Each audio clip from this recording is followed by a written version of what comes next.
Very welcome to you all for joining this professional talk, the very first one for this semester and for this new year. And welcome to Miss Winnie Tong, who's an old friend of mine. I got to know her in 2008 when I graduated from the Monterey Institute of International Studies with a degree in conference interpreting and launched into freelance interpreting in Hong Kong.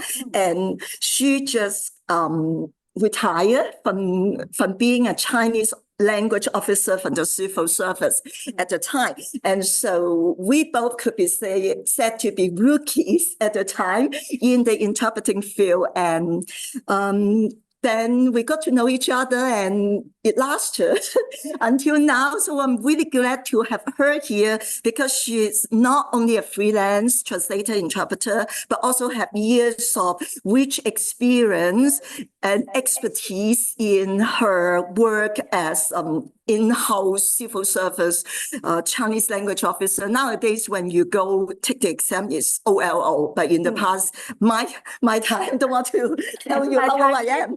Okay, at our time, it was CLO. Okay, I don't want to launch into a long introduction because the time is limited. So without much ado, I'll pass the floor or stage to Winnie. Thank you, Daisy. Thank you for having me here. Nice to meet you guys and girls. Yeah, it's a very good time for me to share with you my 4 decades of experience in translation and interpretation. And I'm so happy to see we have some guys here because usually in the translation industry, it's mostly ladies, but we have some handsome guys here. I'm so happy. Okay, so today, when we talk about translation, you can go on and on and on for days. But today, I would like to focus a bit on translation as an art form.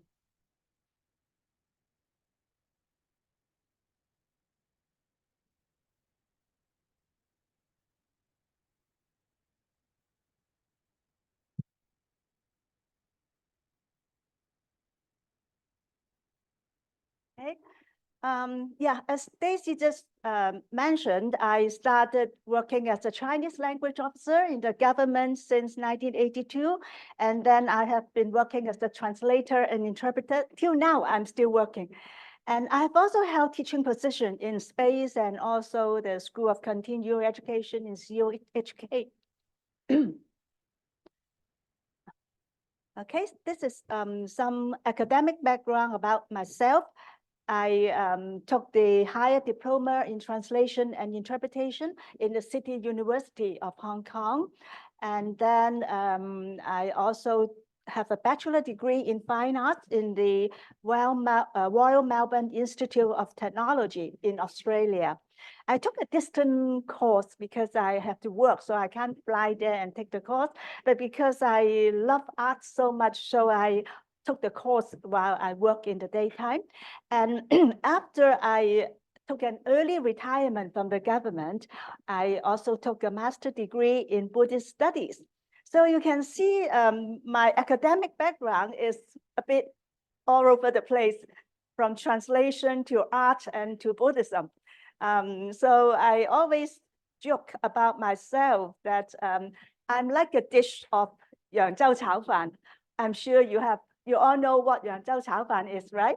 What is it like? A little bit of everything, right? Not much, but that's me.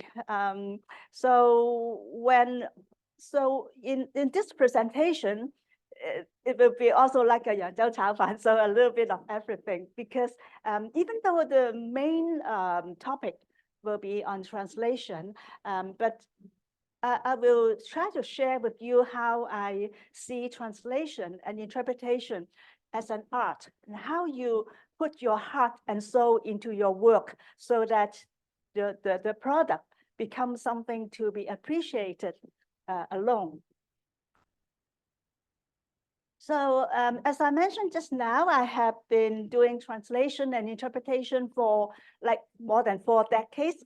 So I have been doing different types of translation, including legal translation, like I don't do a lot of interpreting in court, but is in legal setting like arbitrations, depositions, tribunal, like appeal tribunal, market misconduct tribunal, all these kinds of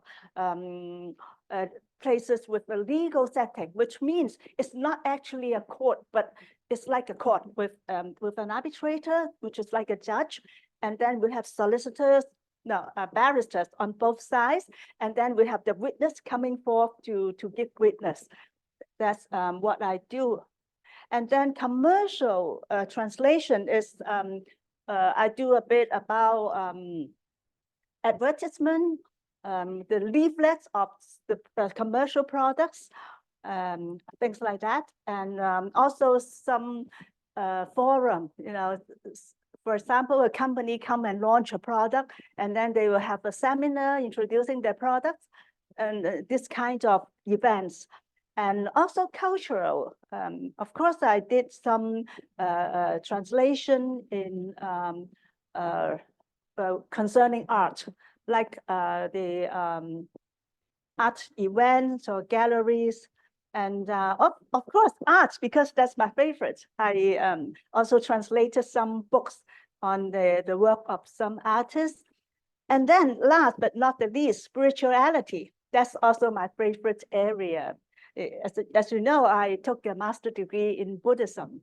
And so it's not only Buddhism, I'm also into various kinds of spiritual studies and energy learning, all these kinds of things.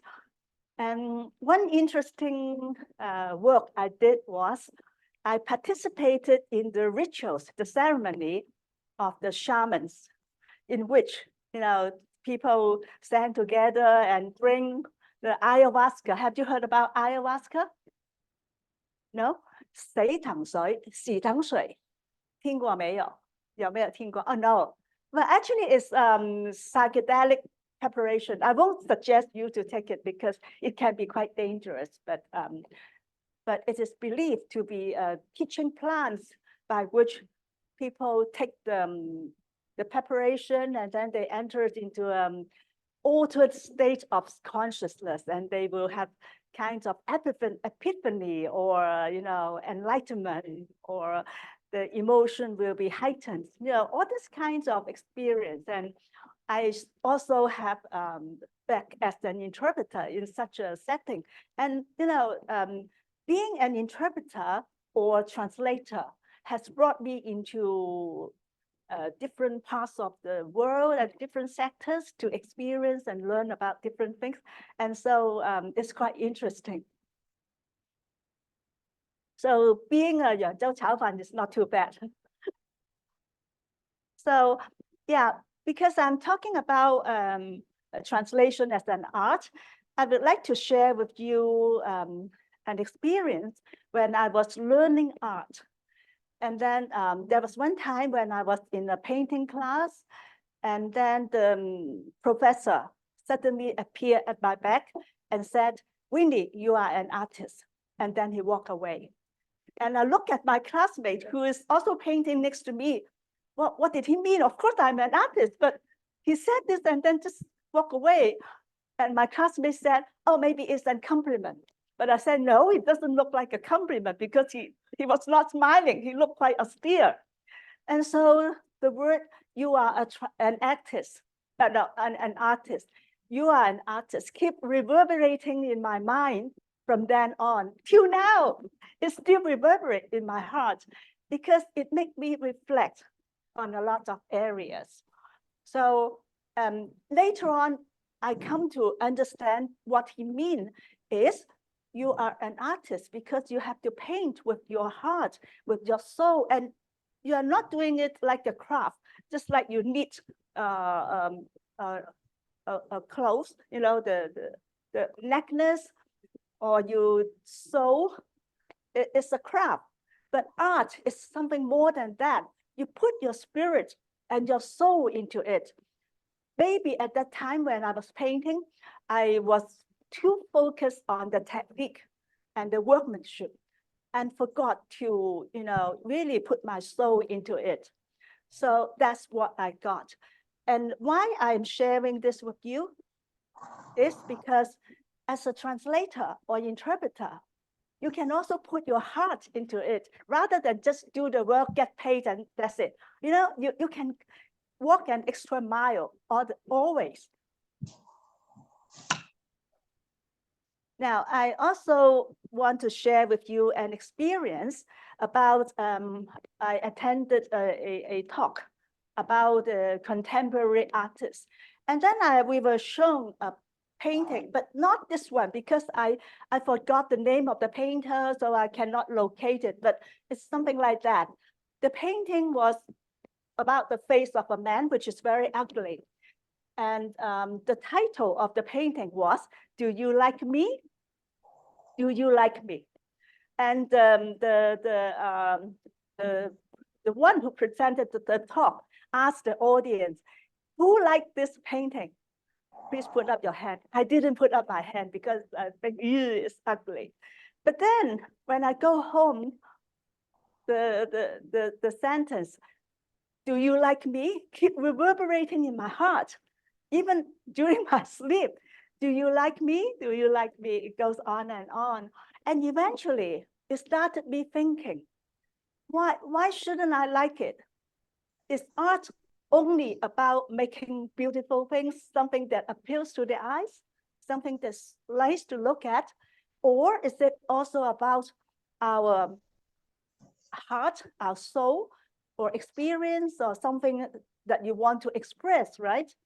So if I have a second chance to be asked whether I like the painting or not, I will raise my hand and say, I do. So why am I sharing with you this? Because translation is, if you have seen the poster that I put up, I said, translation is an art. It's like dancing with shackles on. It is an art. And from your work, people not only get to know, to understand what is said in the source text, but also get a glimpse of you, your character as a translator. But at the same time, you don't take over the scene and just shine. But it's like have you ever tried sitting under the tree? People see the tree, but at the same time, they experience the sunlight shining through the leaves onto you. And people are not aware of the sun, but the sunshine is part of the experience, right? So it is there, but it doesn't take over the tree. So that's how, as an interpreter, we should express our artistic flair without compromising our accuracy or taking over. So yeah, this is what I mean by translation is dancing with shackles on. Why we say shackles? Because we cannot depart or deviate from the original text and just write whatever we want. If you do this, you are not a translator, you are a writer, right? So we always remember, we try to express our expertise, our, whatever you have, but at the same time, it must be in line with the source text. The author is always your boss. This is the basic denominator. So we as a translator, it's like dancing with the author or the writer of the source text. It's always him who leads the dance. We can, hone our skills, but we are always led by them. So our heart beat as one. So by dancing with the author, you have to feel the author's heartbeat, follow his rhythm, and be synced with his mood also, because when the writer writes something, you can always feel the mood that he is in. happy or melancholic or angry or whatever, you try to feel it as well. It's just not, you're not only dealing with the words, but also the mood, and also align with the author's steps and immersed in the author's scene. You know, what I mean is that if you are translating something about the author, he might belong to a history in time, you know, a time in history, maybe he has already passed, or maybe he is from a different country. Then as a translator, you need to try as much as possible to put yourself into his shoes and understand the world that he is in order to do your work well.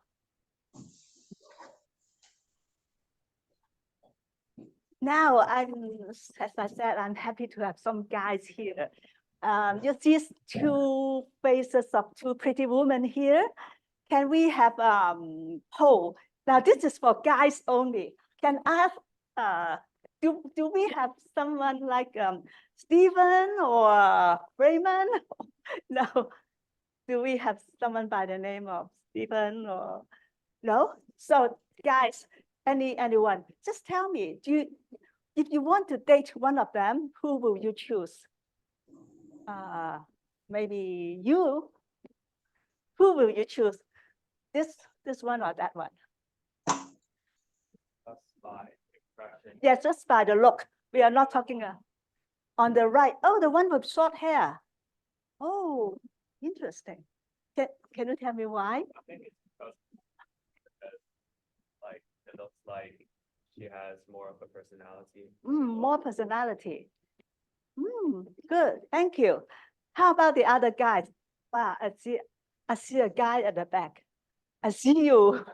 Can you vote? Who would you like to date just by the look? These two. Sorry, I can't hear you.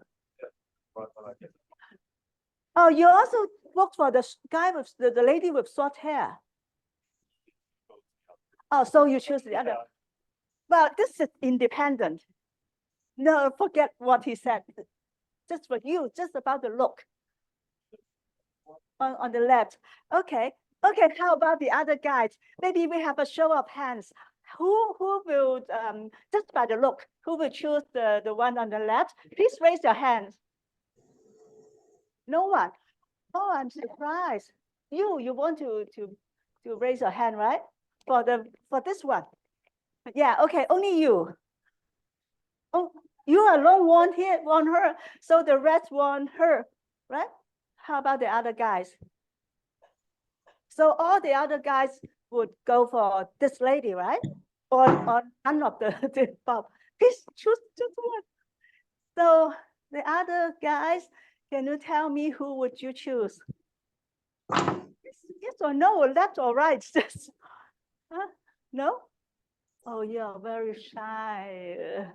Well, anyway, it's just for fun. But anyway, the reason why I have this slide is they both are very pretty in terms of the features, right? But maybe for some guys, the one on the right with short hair maybe is not as feminine as the one on the left, isn't it? No? No response. How about the girls? Can somebody tell me who do you like better? No. Daisy. Oh, okay. Forget about it. Okay, it's a very, yes, Michelle. I love both. You like both? Oh, okay. Thank you. Oh, that's I love both. Yeah, actually, they are both very beautiful. Okay. But actually, what I want to say is, I'm not successful in picking the girls. Actually, I want to tell you that sometimes you will meet, maybe not these ones, but someone you met. She's a woman, but you don't feel like she's a woman. It's a bit strange. And same with guys. They are a boy or a man, but somehow you don't feel like he's a man. He's something like a woman, right? Then you feel a bit odd. So this brings to the notion of translation needs. Actually, I tried to bring up this. So this is what I try to get across to you, is when sometimes we come up with a piece of translation, but if you set aside the original and just look at the translation, the translated work, you will find that, yeah, for example, it's Chinese, but then somehow you feel like you know every word, but then it's a bit strange. So this is what we mean by 翻譯腔 or translation needs. Why will this happen? There are lots of reasons for this. For instance, for the lady, the woman that I showed just now, I think both, especially the one on the left, she's very feminine, right? So in English, there's a saying to describe this kind of lady, that you may call her every inch a woman. So, wow, she's very feminine. And if you want to translate this phrase into Chinese, will you just translate literally as 每一寸都是女人？你觉得这个可以吗？ Is it all right? Is it a bit funny, right? Even though you are faithfully translating, but you kind of feel funny. So what is an alternative for this? Any suggestion? Any suggestion? When you want to describe a woman who is very feminine, very sexy, very charismatic, what is the phrase for it? How would you translate? No answer. Okay, maybe. Huh? Yeah. 浑身都是女人味。很好，谢谢你。对啊，我们说女人味。另外就是maybe we can also use 丰收入股，可以吗？ So it's too much. Too much? Over? Ooh. It's more about the energy, right? When we talk about what means she's very extremely sexy. So it's the degree, right?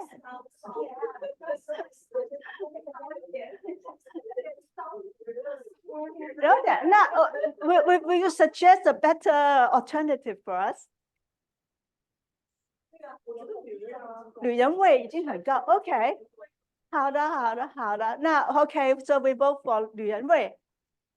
Thank you.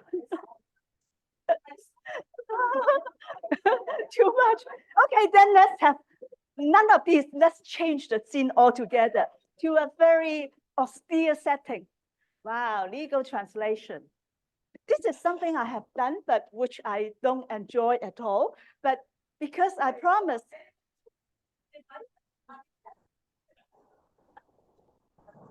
None of you take it. Oh, you're clever. Yeah. So I have done quite a bit of legal translation, especially in the legal settings like arbitration, deposition, tribunals, but I don't enjoy it at all. Because if we are talking about dance as an art, I don't think you can dance much in a legal setting. There's little or no room for dancing in a legal setting. It's different from legal interpreting because when you talk about arbitration, it's actually yeah.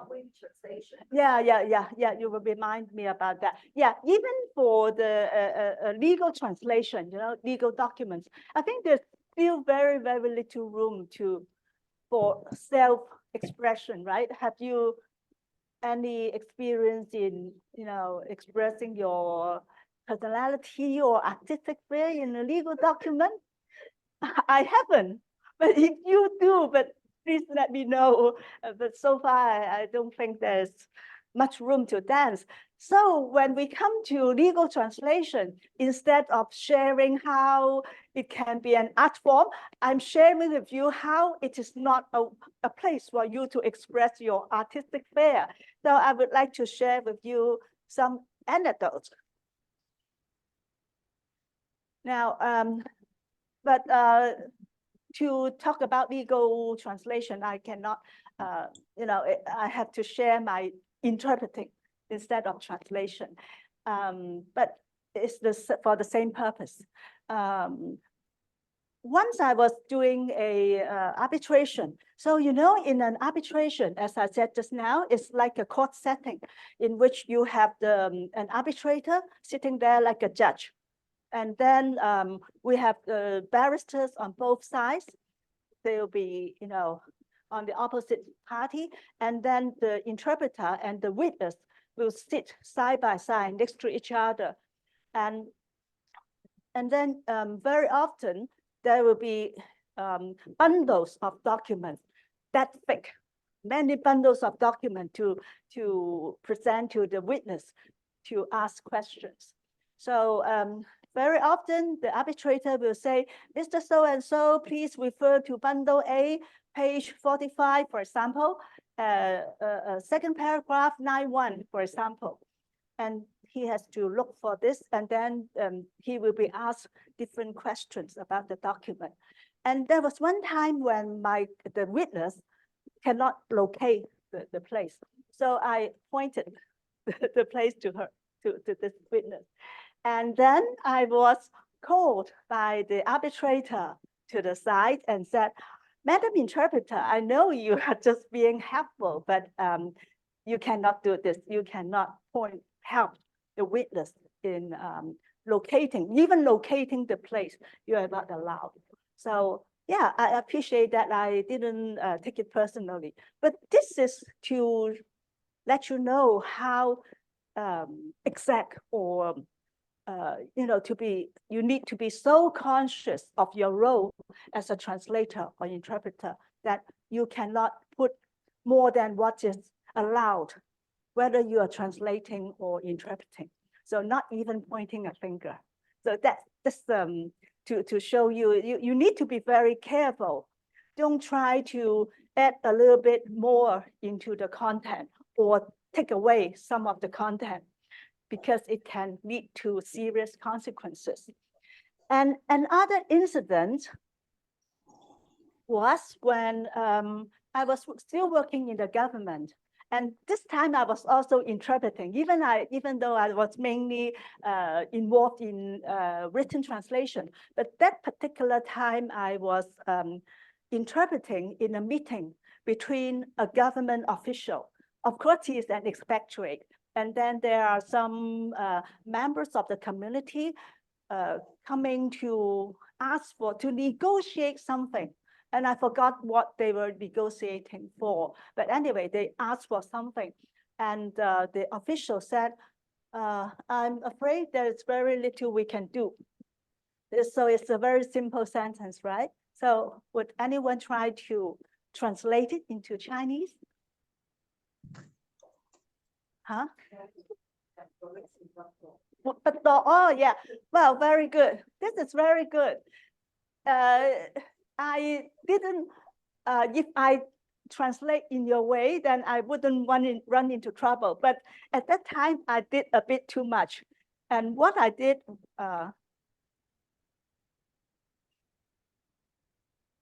This is what we can, like what you said, we can say 可以做的不多，或者是恐怕比较难去顺应你的要求。Actually, the officer was trying to decline the request, but he want to put it in a softer way, Oh, there's very little. Actually, he's declining them. But then at that time, I was young like you, and then I went a bit too far by, I translated as 无能为力。I translated as 无能为力. And then I ran into trouble because all the people who were there, from then on, when the office, whatever the officer said, they will say, yeah, of course, because you are 无能. And then the officer cannot understand why the commotion. And I cannot say that because I said you are incapable. It's difficult. if it is not, they are not in confrontation, maybe this is okay, it's just slightly over. But because they are in confrontation, so anything that, anything can trigger a war. So from then on, they will, whatever they say, the officers, they will say, oh yes, you have already admitted that you are Wulang. And then I said, oh no, this is not what I mean. But it's too late. I cannot revert. So this is quite an experience that make me more aware that when it comes to legal translation or documents or whatever of a sensitive nature, you have to be very careful not to do too much. Luckily not. Luckily not. Yeah. Yeah. Now we say 惡搞, right? Yeah, I'm lucky not to get a complaint because maybe they don't know what to complain, because maybe I give them a chance to humiliate the officer and they're happy. And the officer didn't know he was humiliated. He just see the commotion and don't understand why.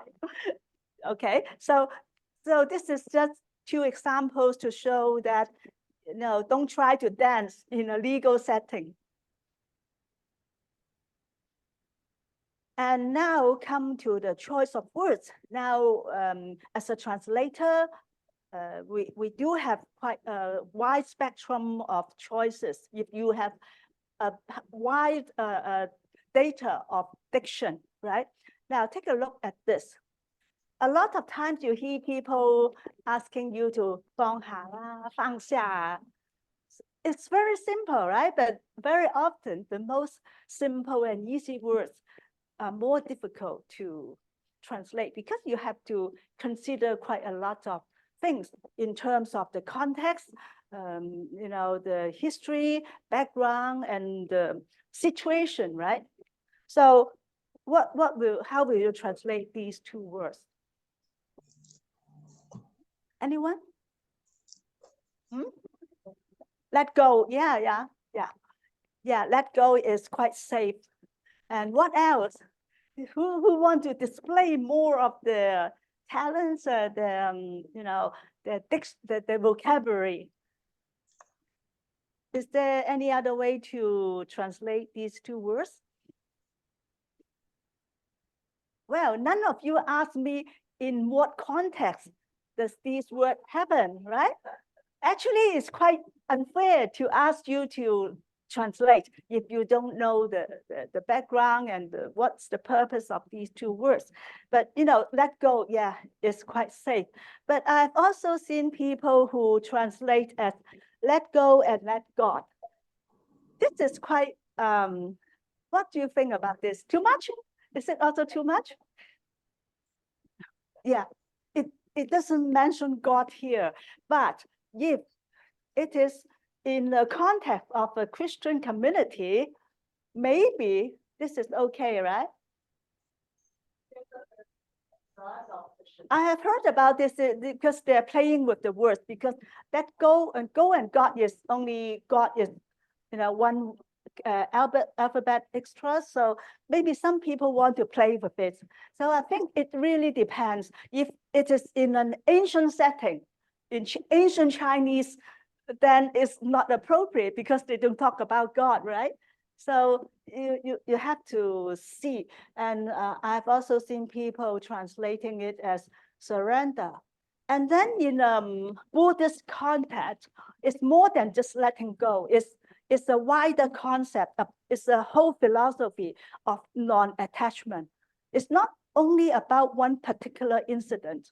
It's the whole attitude of not attaching to results or people or things. So maybe in such case, you have to consider non-attachment. So this is just an example to show that even for a very simple word, you have to consider a lot of things, okay? So actually, in this talk, I'm not going to give model answers or yes or no, but to let you think and know that you have a lot of options. Okay, let's come to the fun part. Poetry. I love that. Poetry is very special kind of literary form, in which you use so little words to say so many things, right? So in translating poetry, you have to be very put a lot of you in each words that you translate. Let us see some examples. Now, this is a lyric of an ancient Chinese song. Just take a short moment to take a brief look at the lyric. Would somebody like to recite this? Michelle, would you like to 朗诵? No? Okay, now to just take a look at it. It's about a scenery, a place in which a visitor visited a mountainside, and then it's about some sceneries with mountains and hazy. And in the middle of the song, you see 空不异色，色不异空, right? And the rest is, the whole song is about a very poetic setting, very serene, with maybe a monastery nearby, and then you hear the bell, things like that. So it's a very it's a setting with energy of Zen, 好有禪意. So if you were to translate these two lines, 色不异空，空不异色, how would you translate it? Now, it is one of the core teachings of Buddhism, because it's talking about emptiness. If you look up the information about this, the meaning of Kong and Se, it will say that it doesn't really mean there's nothing. It just says that there's no solid definition to anything. Everything is from dependent origination. Everything depends on each other to occur, and there's no specific quality.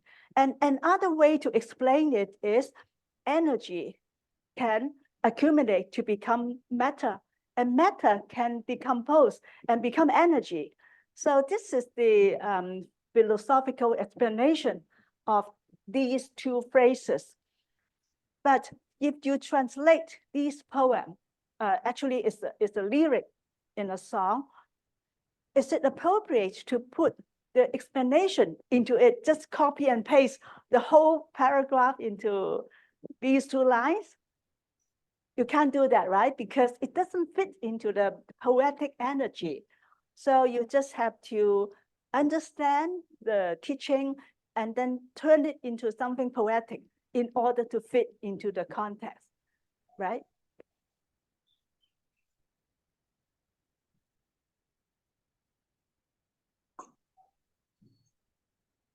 Sometimes you find that when you translate poetry, you come across a certain phrase or a certain word, but you cannot use one word or a single phrase to embody the whole meaning. You cannot use, for example, 30 characters to translate one word, right? It has to fit with the original context. So what you do is you try to carry the meaning maybe in the other parts of the poem, So you are not just translating word for word, phrase by phrase. It's the whole thing that brings out the energy. Now, let us take a look at another poetry. Now, when we talk about the poets in the Tang Dynasty, what are the most prominent figures that come to your mind? Tang Dynasty. Who? usually it's Li Bai or Du Hu, right? But today I'd like to introduce to you a less well-known poet. Have you heard about Han Shan, Han San? You have heard about it? Oh, good. Where did you heard about it? Some courses. Oh, very good. Actually, he's not famous, but he is famous in Japan and the United States. Why? Maybe it's because the style he wrote the poet is very simple and but almost in a vernacular style. It's like 白话. So maybe it's easier for Japanese or the Guailou to understand. So it's very popular over there. So now I would like to share with you the poetry that was written by Han Shan. So this very interesting painting is about two men who are very good friends. One of them is Han Shan and the other one is Xu De. And have you also heard about 和合二仙我合一心? Have you heard about that?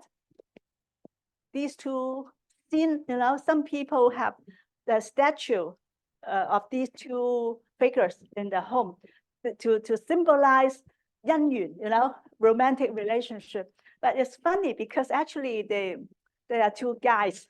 Maybe it's more appropriate for the lesbians or gay community, but somehow a lot of people come to worship them as the immortals for romantic relationship. It is because they are very good friends together. So Cold Mountain, so the poet is called Han San or Han Sanzi. Actually, there's a place in China which is called Cold Mountain, Han Shan. And interesting enough, there's also a Cold Mountain in North Carolina. And I would like to share with you this translator. Have you heard about him? Gary Snyder. Have you heard about him? No? He's famous for being the translator of the poems of Han Shan. A little bit of the background. Actually, this Gary Snyder himself is also very fond of hiking and practicing Zen, and he is also very spiritual. So he fell in love with the poems by Han Shan. So he specialized in translating his poems. So Han Shan or Han Sanzi is a hermit. Hermit is a person who lives away from people.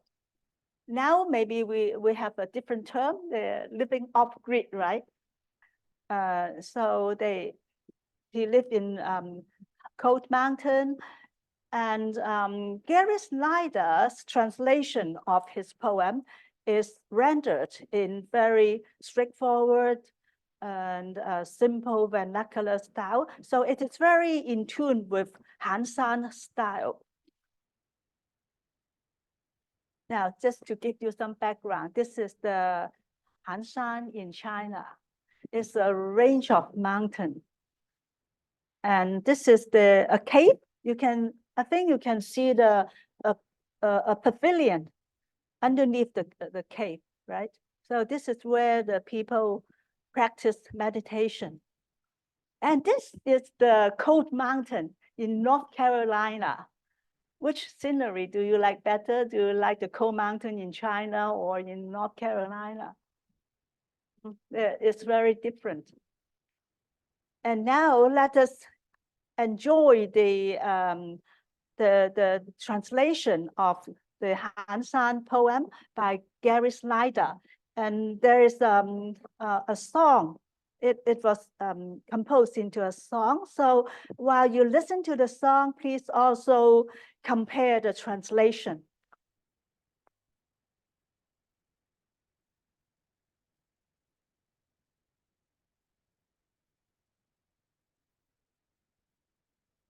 Yeah. Ý, sách cho ra. Ở hãy đọc đó.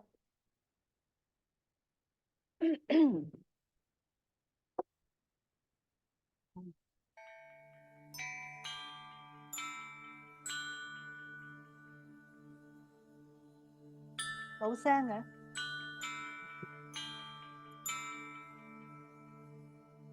哦，係。咦，中文咩？真係應該唔好 mute 佢啦。人问寒山路，寒山路不通。翻去。夏 I go back to the beginning. Okay.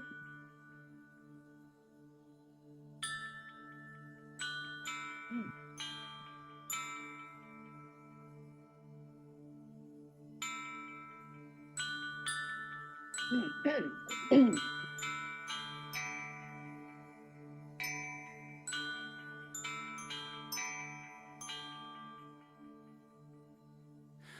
人问寒山路，寒山路不通。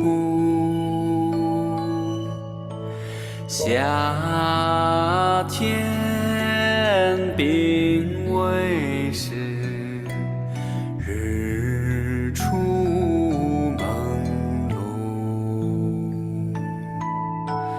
此我何有见？与君心不同。君心若似我，还得到其中。Now, compare the translation. Do you find any display of Gary Slider's own personality, or he added something into the translation? Do you notice that? Ah.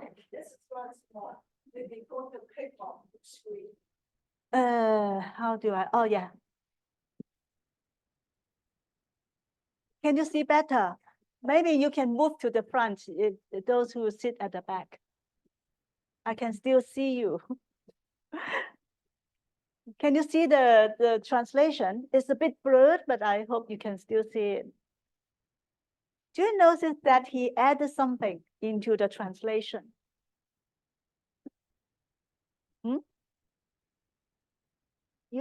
You found something, right?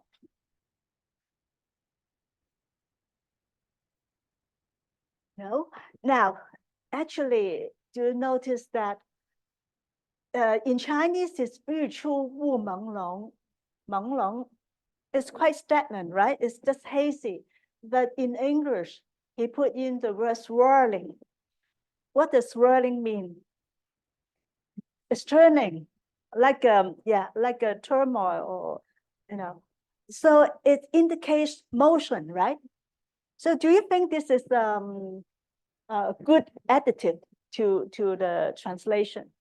Is it good to add this word instead of just the sun blurs in the fog? Do you think it's good to add swirling when actually in Chinese it's just 朦胧? Anyone? You can try. There's no right or wrong. It's just your opinion. How about you?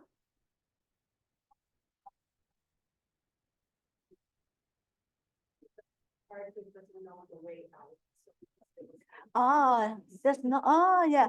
So it's quite yeah, it's quite a picturesque way to depict the fact that someone is trying to find a way out, but he goes round and round. Yeah, it's good good point. Anyone else? What else do you see? Actually, different people can see different things, even it's just a simple poetry. You can see it from a different perspective. Maybe those who are hiding at the back. What do you think? Do you like that he add the word swirling? Do you like it? You just like it or not? There's no right or wrong. What do you think? Now, I personally, I think this is quite a good word to put into the situation, because this is this hermit is a Zen practitioner. So Zen Buddhism is a lot about the philosophy behind it is that everything changes. Everything is impermanent. Things changes, is not always the same, things like this. So by putting the word swirling, it gives you a sense that things are changing all the time. So I think it is very much in line with the mood and the philosophy of what this guy is practicing. So I think it is good. So let's go on to the next stanza. And again, compare the translation with the original.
Now, do you notice something?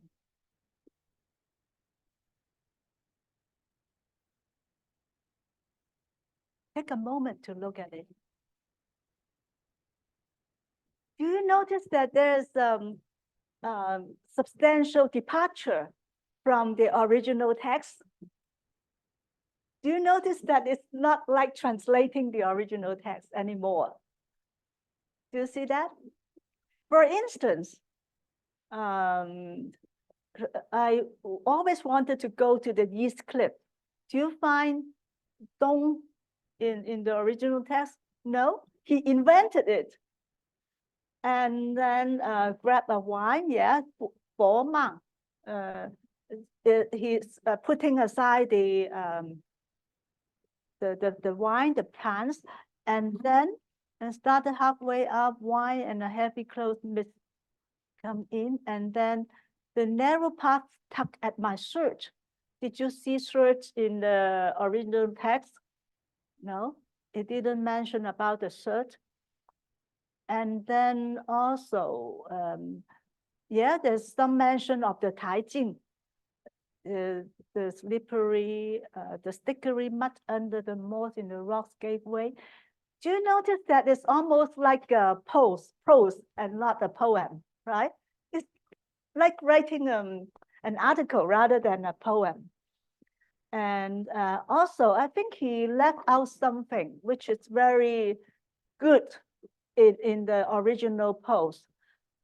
夜版清澈耳. Do you know what is 夜版? 夜版? It was not translated in English, But I think this two words is very important in the context. And Yeban, I think, is a piece of wood or bamboo that the people in the monastery use to make a sound, pak, pak, pak, to tell people that it's time for dinner or time for a meditation or time for prayer, because they don't have an alarm clock, right? They don't have a bell. So because they practice together, so they hit the stick to create the sound. So imagine in such a natural habitat, in such a serene environment, you suddenly hear the sound. What is the effect that these actions create? Does it, even though it make a sound, actually the effect it creates is a kind of serenity, quietness, isn't it? Because when it is very quiet, then the sound can be heard very clearly, right? So the effect is that you can feel the serenity and the quietness in this environment. So I wouldn't leave out these two words, but maybe because the translator don't understand, he haven't done enough research, so he left it out altogether. So let's go on.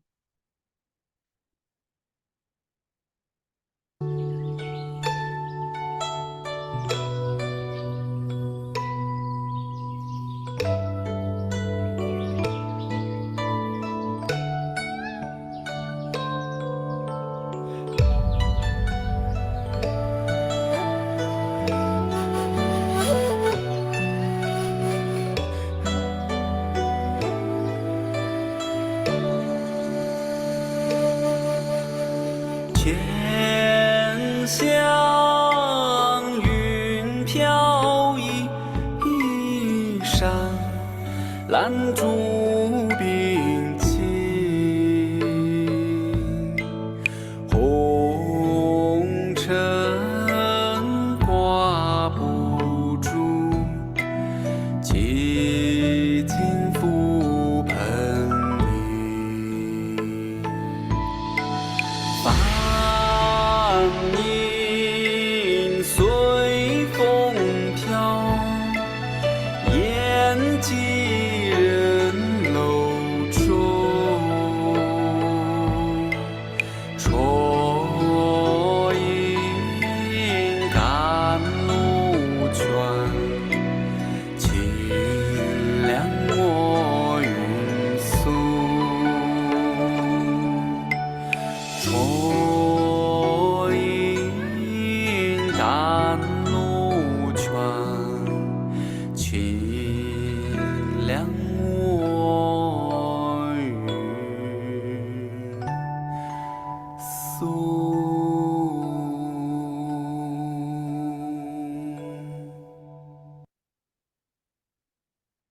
So what do you notice in this stanza?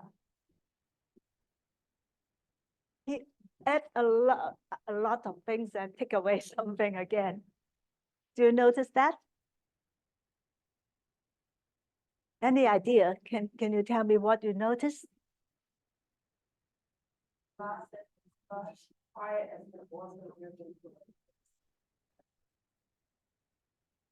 Quiet as an autumn river flowing. Yeah, you don't see 秋天的河流 flowing, right? Yeah, so he take away what he didn't like and add in what he liked. And I am particularly, unhappy with this. There is one idle man in the white sunlight. He rambles the green mountainside, goes home at night to sleep below the cliff. Do you notice that he left out something very important? Anyone? Would you like to try? I'll come and pick one of you.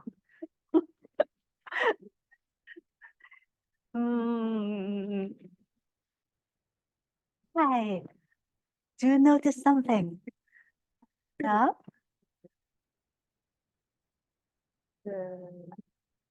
It's difficult to see the word from here. You should move up, actually, I'm sorry. It's very difficult to see the English word. You should have told me, I'm sorry about that. Oh, okay, let me ask those who sit in the front. Hey, did you notice something? Why do you all sit at the back? Are you afraid of me?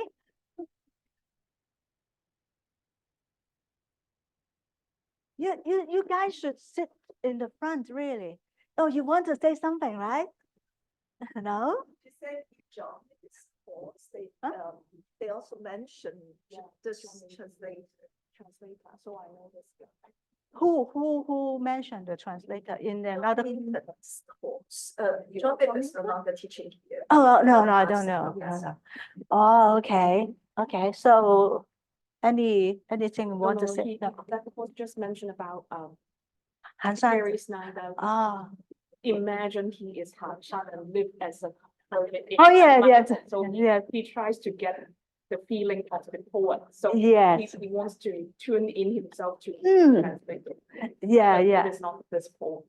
yeah, yeah. He tried very hard to Yeah, do because so. that poet actually asked like, is it really possible to translate poetry?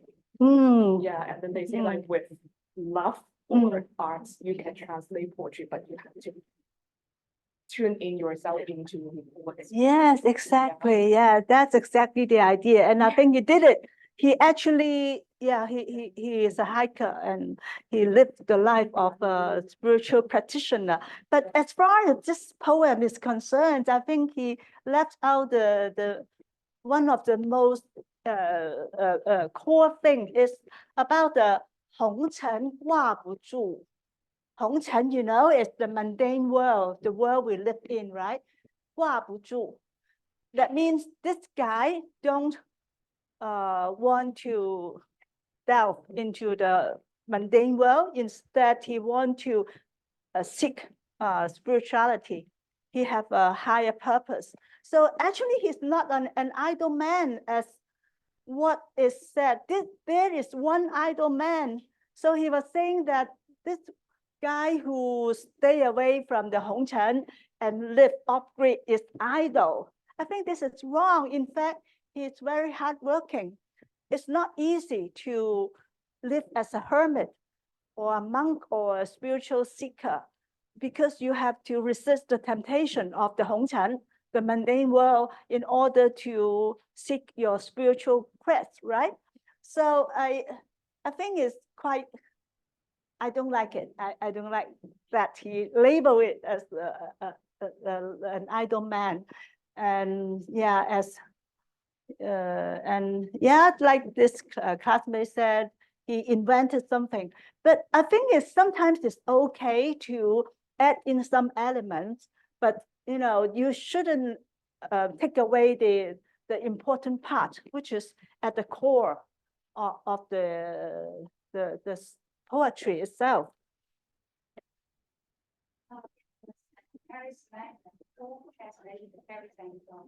Yeah, the English he translated.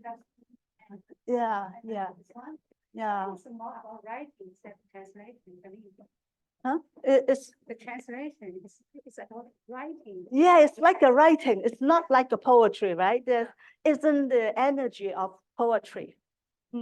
So as this classmate said, you have to do it with love, and also you need to tune in. It's not just like putting into words, literally, word for word translation. Chinese culture needs to understand. Yeah, he don't understand well a lot of the profundity of the what is behind the poetry. So you learn from a negative side. So this is a negative example.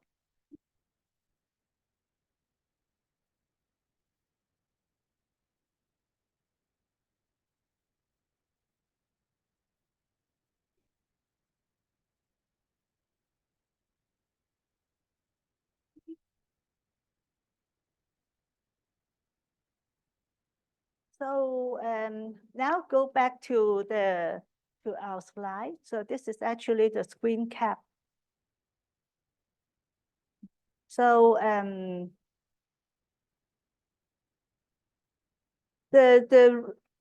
actually the song depicts Hanshan. In the surface of it, it's like describing a scenery, but actually it's the metaphor. It's about life and the spiritual journey, right? So he was talking about finding the road. So it's actually about attaining spiritual enlightenment. And you need to find a way, and you need to be in the right mindset. That's the idea. And as we have seen in Gary Snyder's translation, he misunderstood quite a lot about the original. And also he was trying to naturalize some of the exotic terms because it is about Chinese culture. And he tried to adapt it into his own Western culture. Well, he made a good effort, but I think he still, there's a lot he still need to work on, right? And then sometimes he also replaced the Chinese mountain scenery with the American wilderness. So it's a very different energy, but that's him. So you can see how your personality can be seen through your work. But Gary Snyder is quite lucky in that he is quite acclaimed as a translator of the Hanshan Mountains in the West. Just take a look at the comments by Patrick Murphy. He said that these poems are something more than translation because Snyder renders them as melding Hanshan's Chinese Chan Buddhist mountain spirit trickster mentality and his own mountain wilderness, meditation and labor activities. So they see it as a melding of the East and the West. And there's also a term called transcreation. Have you heard about this term? So it's like translation, but actually the translator is also creating something of his own. So actually, you may notice some of this practice in the commercial translation because, for instance, there's a product from the West and they want to have it sold in, for example, in the Asian countries, then they need to use the terms and also the ways of expression that is familiar with the local people. So it's more than just translating. They sometimes recreate the whole thing. Now let's look at another translator. Have you heard about this Bill Potter? Have you heard about him? He used a pen name Red Pine, 赤虫, which is the same name as Wang Daixin. Wang Daixin is also called 赤虫子.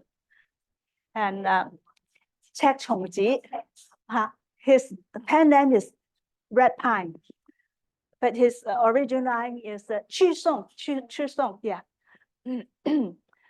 Now he is also a very enthusiastic translator. He goes so far as to really live in the mountain and practice Chan meditation. And not only this, before he translates, he actually go about the places in China to visit the graves of the ancient poets, such as Li Bai or Su Longbo, whatever. And he even said he bring along some whiskey to drink in front of the grave, because he said the ancient people drink wine when they write the poetry, and they are not lucky enough to have a chance to taste the whiskey. So he brings the whiskey to drink with the ancient in the grave. So romantic, right? It's unbelievable. And he has translated a lot of poems. He loves poems. And okay, let's look at this one of his work. Now, this is, I'm sure all of you have learned this poem maybe in primary school, right? 春眠不觉晓，处处闻啼鸟。夜来风雨声，花落知多少。Will someone read out the English word? I think those who sit at the back should come to the front. I, yeah, who would like to read the English part? How about you? You sit in the front. You have the privilege.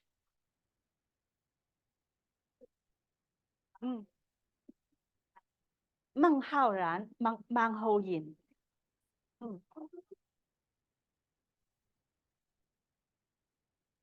Oblivious. สน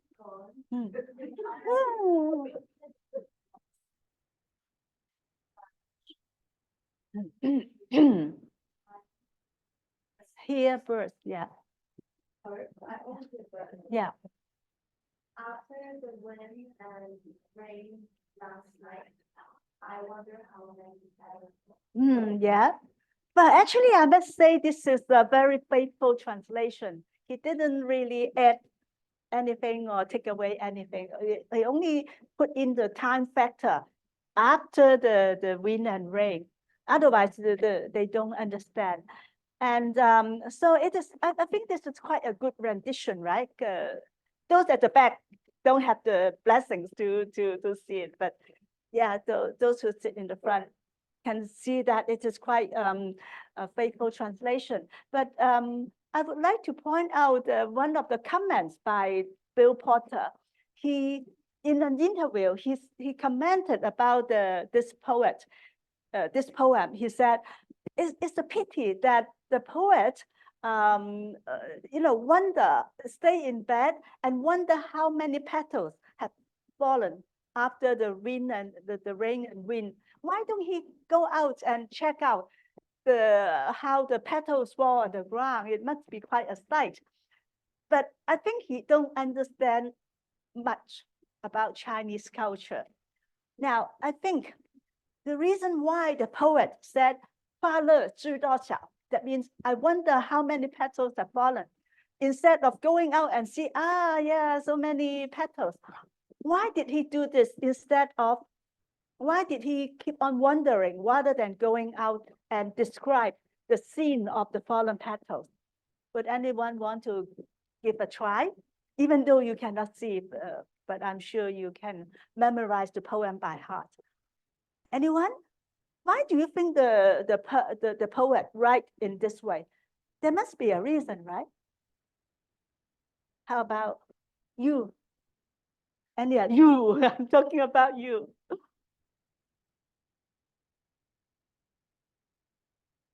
Sorry? I think the question is the origin. Mm. So each one give it in this translation. Oh, yes, he's very faithful. But I was asking, why did the poet himself, Meng Haoran, why don't he describe the scene of the petals? And rather, he stay in bed because he said, 春眠不觉晓. That means he's not aware that it's morning already. So he stay in bed and think, I wonder how many petals have fallen. Why don't you go out and take a look? That's what Bill Porter said. But I have a different opinion. I think the poet purposely leave it as a question because it's like in Chinese art. Now I come to art. Now, yeah, sure. Because to me, one of the most important things for Chinese poets is to create 意境. 怡情,意境,意思的意,意境, yeah. Yeah. So according to Wang Guowei, Yeah. 意境 is the most important Yes. thing. Yes, So that's why he created. So give me something to imagine. Yes, exactly. This is also what I think. Now, Michelle is saying that he do this on purpose because it's about 意境, 意境. Because, if I make everything too plain, it's not interesting anymore. So he tried to create a question mark and something for you to wonder, something for you to imagine, just like in Chinese paintings. A lot of time you see there's a lot of blank spaces in the Chinese painting, right? You see, this is all left blank. It's not because the painter is lazy, so he leave it blank. No, he leave it blank for a purpose, because like what Michelle said, it is the yi景, the yi jing, the energy or the atmosphere that he wants to create. And by leaving something blank, there is room for imagination. So this is Chinese art. And so even though Bill Porter is the very enthusiastic translator of Chinese poems, he still don't understand the essence of the beauty of Chinese art. This is my opinion. But luckily, he didn't try to rewrite it and put in, oh, I see a lot of petals. Then he destroyed the whole thing, right? He respects the original poem enough to translate, but he just commented about it in an interview. But I find this quite interesting. So now let's turn to a different topic. I remember I saw a movie many years ago, and there were two women, and one of them was talking about his husband, and he don't like his husband. He keep on, you know, talking a lot of things that he don't like about her husband. And so the other woman said, you mentioned so many things bad about him, but I'm sure there must be at least one thing that is good about him, right? And so the woman answered, yes. And it was, she gave an answer, his. And then I leave it blank. Will you guess what is this one thing, one good thing about her husband? He mentioned his wife. Wow, you're very clever. Yeah, his wife is good. Yeah, but this is not the answer in the movie. Yeah, this is very good. Maybe he should have said two good things, right? But the answer is his absence. His absence. That means what? He is good for nothing, because the good thing about him is his absence. His absence is good. So he's really literally good for nothing. So these two words, his absence, how would you translate it? It's very simple, right? How would you translate into Chinese? How would you translate his absence? The lady at the back in red, can you give it a try? I like to pick those who sit at the back. How would you translate this? Huh? Huh? What? 他的什么？广东普通话。乜嘢話都得，廣東話、普通話都得。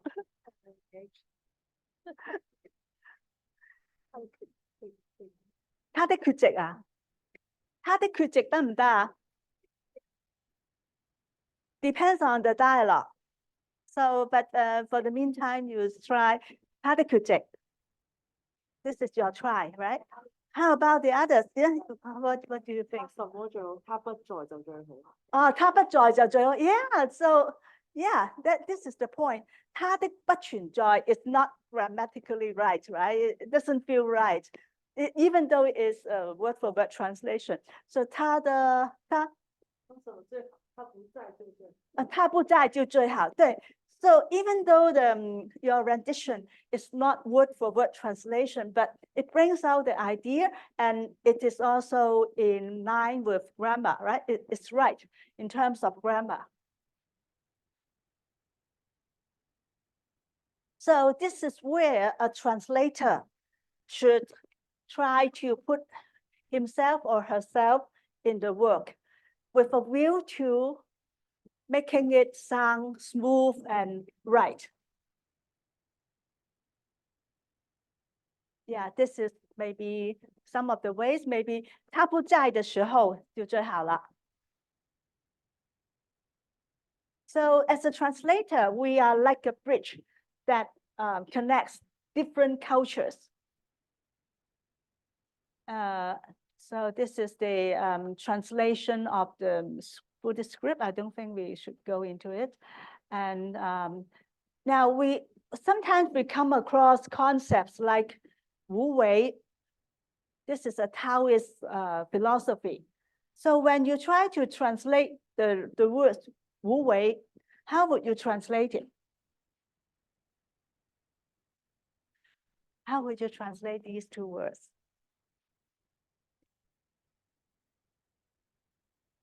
Would you give a try?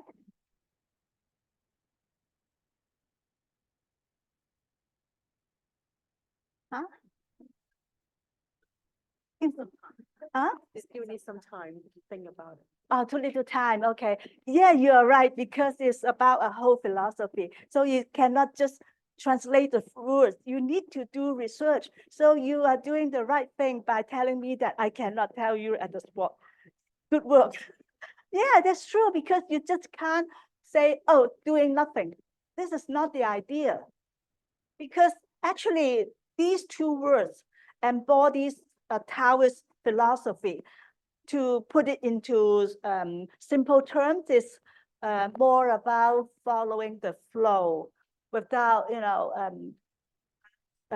intervention, but doing something, but according to the time and the flow. It's something like that.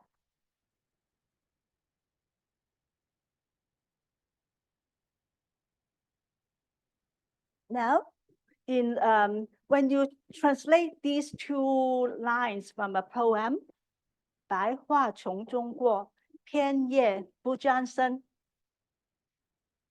How would you translate it?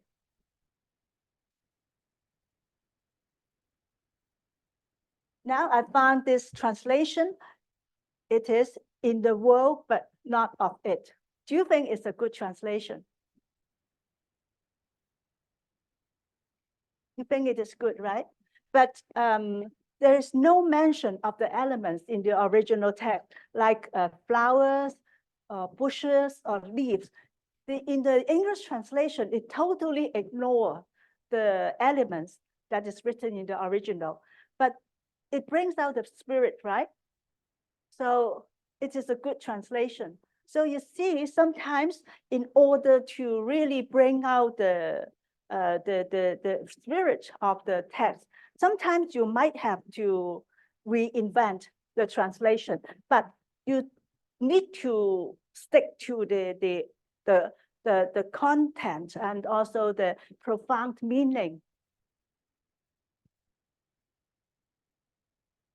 And also, when we come to greetings, there's a big difference in Western culture and Chinese culture. Like in Asia, in China or Hong Kong, when we greet somebody, we like to say, have you 食咗飯未? But actually, do you really care about whether this person has eaten? No, it's just a way to greet somebody, right? So if you translate it into English, will you translate, have you eaten your meal? Will that sound funny to a Westerner? He might take it literally and think, oh, there must be a reason. Maybe this person want to take the other person to a meal, right? So it will, it's not a very appropriate translation. And in the same way, the Westerners like to greet you like, oh, you look great today. Do you see, that's really saying the truth, what is from his heart, or it's just a way to greet somebody, right? So you don't have to be very happy when you say you're looking great. It's just a way of greeting. So there's also a big difference in even in the daily greetings. Now we come to the evolution in the application of diction. I noticed that the terms that we use in the society changes from time to time. For example, the word "go" is an ancient word. In the 牡丹亭 there's one chapter called the Yogo, right? It is about a man courting a woman. And the word was originally with the word character lui on the side. So because in the ancient time, it's mostly the men who run after the girls, right? And then in the modern days, we have people saying that 因為你嗰度可能有哦啲冇咗成日都哦，OK，成日食咧會有哦突突聲。同埋我哋其實5:3就要哦係啊交翻房。哦係啊，哇，哦好，OK，啲人5點半。係啊，所以 OK，我哋 wrap 好 up 啦。好啦因為啲同學，OK， 5:3。好，OK。Okay, now just another example of the using of the words in maybe 10 or 20 years ago. It's very common to say 溝仔 or 女, and the word changed from 女 to water, on the side. And then about 10 years ago, I noticed that people like to use the word guide. It's like using a cutter to slide off somebody. For example, these two are boys and girlfriend, and I like Michelle, and I just use the cutter to cut, and then Michelle become mine. So it's the word they use indicates a lot of things. So what does the word guy indicate? There's meaning carried in the word. Like speed, right? It's very quick. And it also indicates cruelty, right? I don't care. I just want Michelle, and I just cut her off, and she become mine. So it also carry a sense of unscrupulous or cruelty, and also speed. So in the usage of words, you can see there's some creativity in the choice of words. And also something funny about usually we say if a woman has an extramarital affair, then we say she give her husband a green hat, right? And now I noticed that people are using a different word. They are using pie lộc mũ. They distribute a green hat. So what does the word pie indicate? It's almost like an honor for you. It's not cruelty anymore. That means if your boyfriend or if your girlfriend gives you a green hat, it is because she is popular. So it is an honor to be given a green hat. It also indicates that this woman goes about giving everybody a green hat. She is so, it indicates promiscuity, right? So a single word can carry a lot of meaning inside. So even though I don't like the action of Pailomo, but I like the choice of words in this. So we can draw reference from this. So I noticed the time, so we are supposed to end at 5:15. So maybe we have about 10 minutes or so for questions. Do anyone have any question for me? No? Those online can also raise question by typing it on the chat box, and we will read your question out.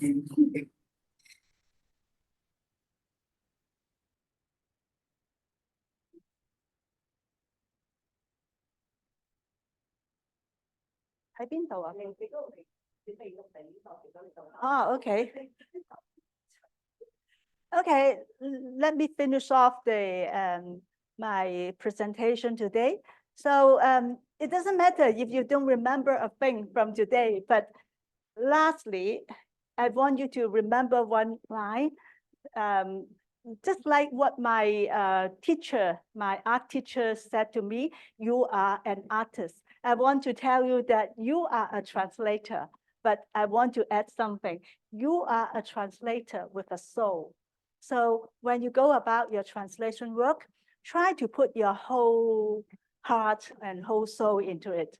And then you won't go far. So that concludes my presentation. And do we have some questions from the floor? No, nothing pops up. So anyone have questions?